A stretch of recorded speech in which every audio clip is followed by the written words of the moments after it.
La Liguria perde classi e alunni, denatalità, dispersione e altri fattori si fanno già sentire. Fondazione Agnelli segnala che dal 2018 al 2028 la nostra regione perderà l'8% di studenti all'infanzia, il 15% alla primaria, il 14% alle medie, il 2% nelle superiori, ossia 750 classi perse in un decennio.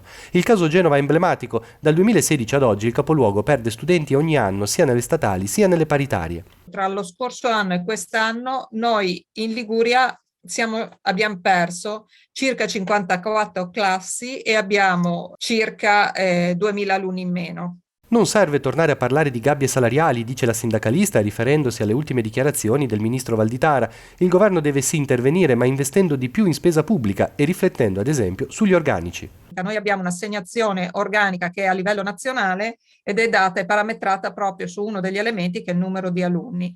Se si riducono questi, si riduce l'organico. In realtà i governi che si sono susseguiti adesso hanno mantenuto l'organico, però non hanno assunto, perché a fronte di una riduzione di classi e dei pensionamenti si assume di meno. Da rivedere anche il sistema del reclutamento e della formazione. In Liguria restano vacanti molti posti, soprattutto quelli di sostegno. Quest'anno su 450 a disposizione ne sono stati assegnati solo 75. Le università non riescono molto spesso a dare garanzia totale per fare dei corsi di specializzazione sul sostegno.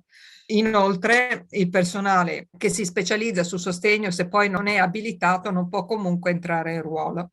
Perciò i posti restano vacanti e paradossalmente il sistema scolastico, che potrebbe garantire una stabilità di lavoro, non è in grado di farlo perché non intercetta in pratica la forza lavoro.